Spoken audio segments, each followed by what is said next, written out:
วัสดีทุกคนมื้อนี้เข้าป่าคือเก่านะมื้อนี้มากัน2 คนขี่รถมาประมาณ2 ชั่วโมงกว่าสิมาฮอด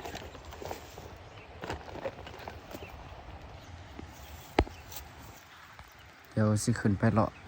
ตามนี่ติดตามไปนำกันขึ้นมาตามห้วยเจอหมากเหี่ยวยังบ่สุกเถอะนี่ยังเขียวอยู่กำลังอ่อนเอามาเจอหมากยังบ่ได้คือหมากมันไข่ปลาอยู่ห้วยเจ้าผู้ว่าตัวหอกกินบ่ผู้ใดหูละเม็ดบอกได้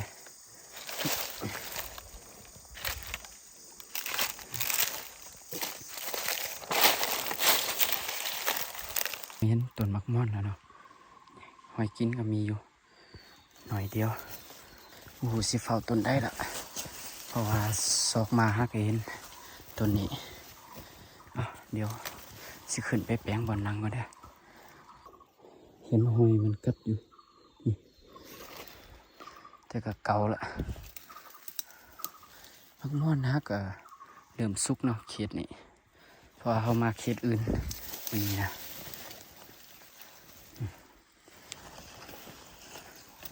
เดี๋ยวขึ้นไปแปลงบอนนังก่อน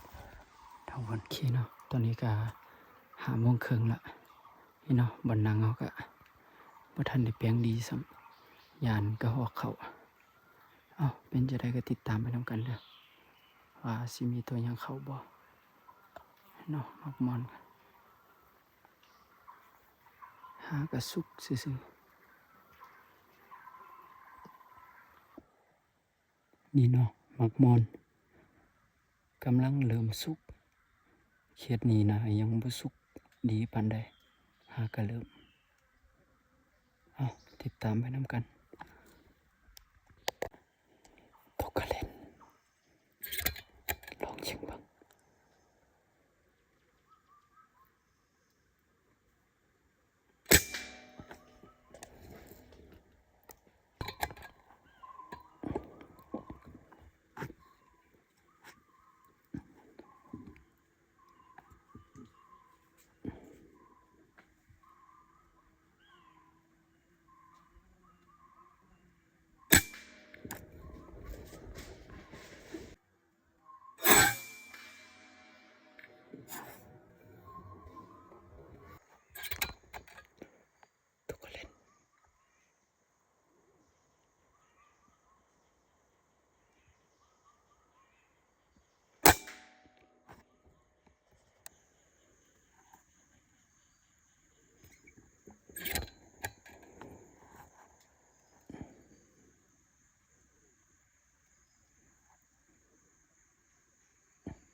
7 โมงแล้วเนาะ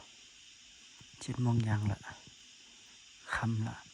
เมื่อกี้ก็หอกเขามา2 ตัวแต่ว่ามันไปนั่งกินหลีอยู่ไสบุเบิ่งบ่เห็นเดี๋ยวเราสิลงไปเก็บตัวหอกกับตัวเลนเนาะเรายิงตัวหอกตกไป2 ตัวแล้วก็ตัวเลน2 ตัวบ่ว่าสิสอกเห็นบ่ทุกคนน่าจะมีตัวมันอาจจะบ่ตายนี่หอยเลือดมันเข้าไปในโคนไหมนี่คนขาบมังม่อนไว้แล้วไม่เห็นเลยวันนี้ผลงานมื้อนี้ได้แต่2 ตัวได้หอกคนละตัวกี่เขายิงตก2 ตัวกับไปสอกบ่เห็นแต่ตัวเดียวตัวที่มันเข้าอันโคนใหม่ยิงหอกเกิดตายมื้อนี้ปิ่งใส่ตัวหอก2 ตัว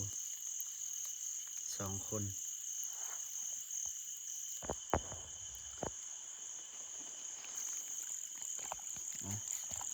กินข้าวสองคนนี้กินข้าวในป่าแซ่บ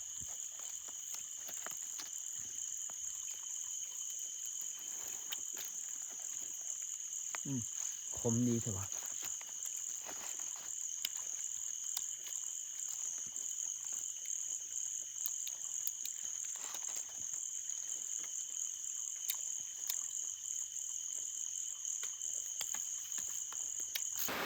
ตอนนี้ก็เขาก็ออกมาจากกันก็มาม่อนจุดนั้นแล้วเนาะยังขึ้นหัวใหญ่ไปหาต้นหมากต้นไม้ไปซอกเบิ่งตอนกลางคืนมาสิเห็นบ่มีเป่าไม้เลยมื้อนี้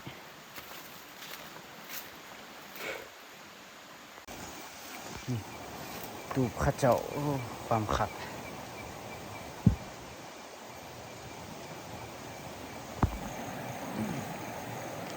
ตอนนี้ก็ย่างมาได้ประมาณชั่วโมงหนึงละ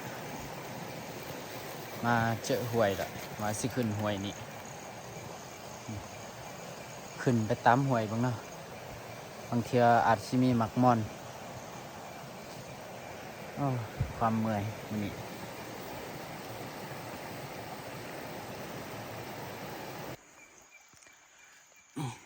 ทุกคนตัวลิงหมูห้าก็เคยเห็นครั้งแรกตัวใหญ่อยู่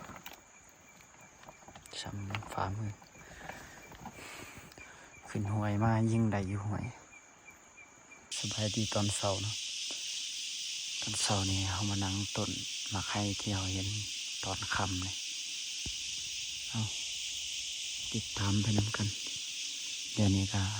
5:30ละ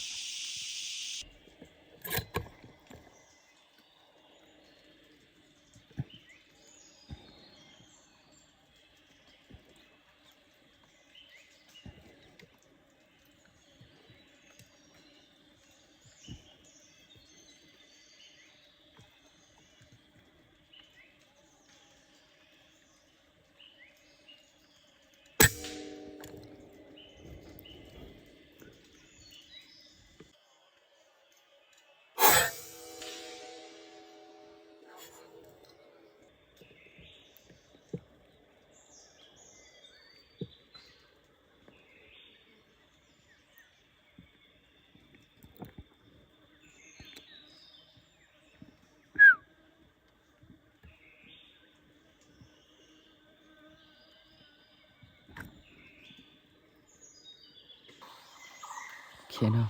ตอนนี้ก็7:00ละบ่มีตัวหยังเข้าเลย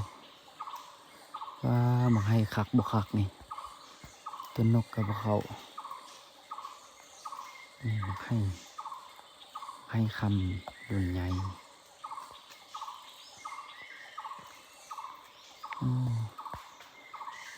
มื้อนี้นั่งผิดทางอีกนี่กระหอกมันขึ้นมาบ่อนนี้แหละ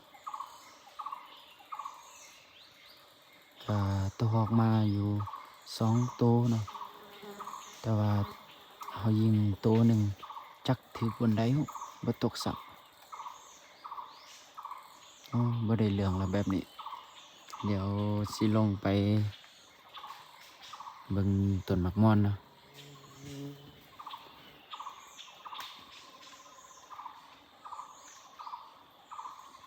ตอนนี้ก็ลงมาจากกกมาให้แล้วกำลังล้ามเข่ากับล้ามตัวหอกกินข้าวแล้วล่ะจักหน่อยจังสิเมื่อซอกต้นหมากม่อนเนาะ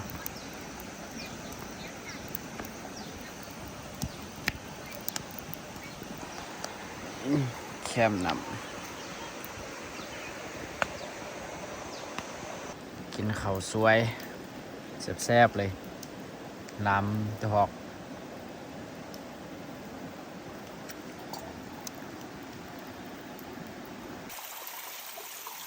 คือหอยมาเจอมาให้พักอยู่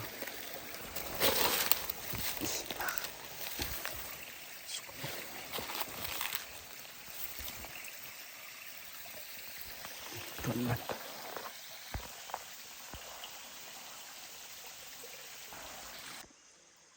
โอเคเนาะตอนนี้เราก็มานั่งต้นมะไคร้แล้วเนาะต้นมะไคร้อยู่ริมห้วยเมื่อกี้ขึ้นมาเห็นมื้อนี้นั่งต้นมะไคร้2ต้นแล้วเนาะต้นเมื่อกี้หันบ่โอเคนกบ่เข้าติดตามเบิ่งต้นนี้ว่าสิโอเคหรือสิโอขี่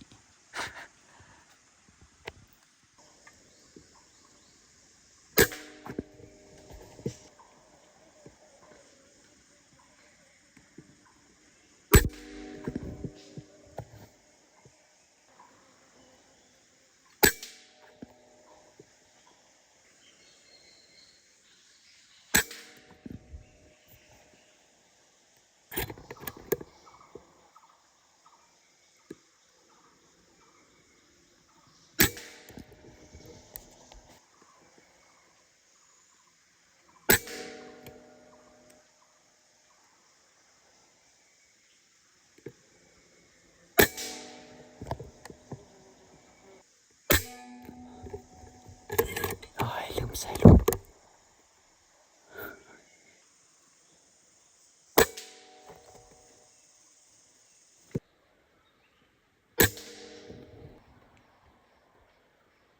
ดอกเก็บบักเดือ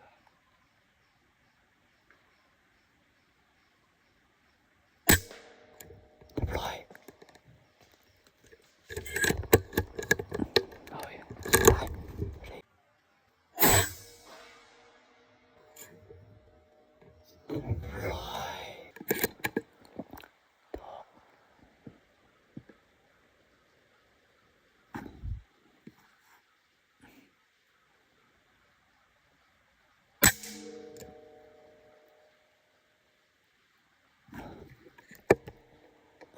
โอ้ยเผื่อหลายหมด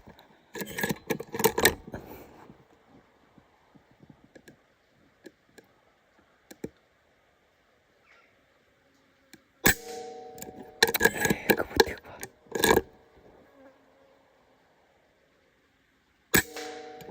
รียบร้อย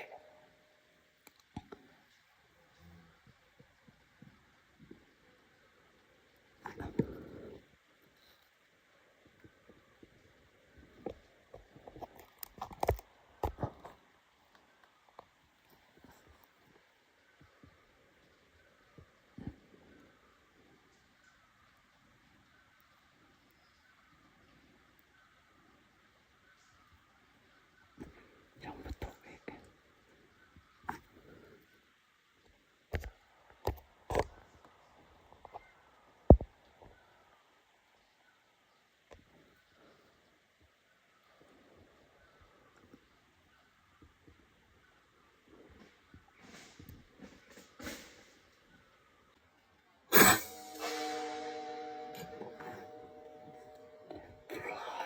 โอเคตอนนี้ก็6:30แล้วเนาะน่าจะบ่มีตัวหอกมาละมิดจิลีอยู่ต้นไม้ก็เมื่อกี้เฮายิงตัวหอกอยู่ต้นมะเดือนี่เนาะอยู่เทิงพี่มันมีต้นมะเดือต้นหนึงยิงอยู่งาตรงนั้นยิงแล้วบ่ตายบัดนี้ได้ยิงซ้ำ3-4 บาทพุ่นเอาเดี๋ยวสิลงไปสอกตัวนกประมาณ7ตัวแล้วก็ตัวหอกตัวหนึ่งเนาะบ่ว่าเสียนจักตัวมาเก็บหอกนกนี่ทีมงานเขาเก็บให้แล้วเนาะหายคนหนึงเล่าเก็บละตกอยู่ใส่โอ้เห็นแล้วหางดำๆครับ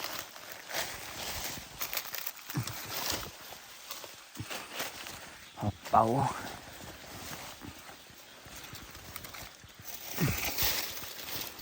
โอ้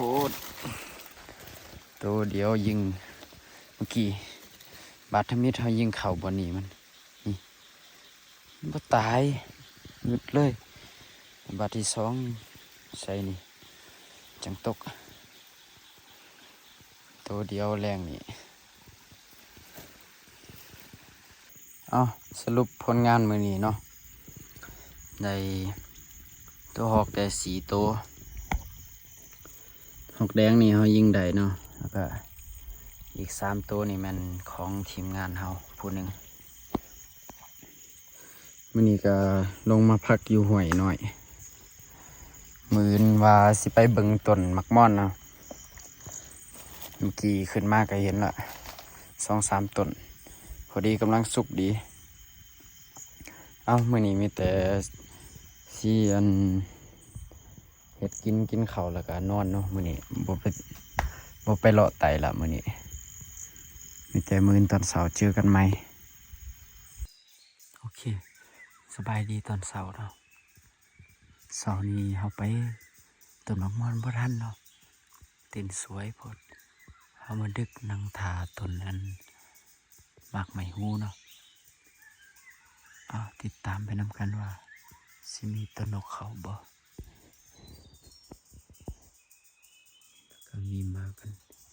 อันนั้นนำ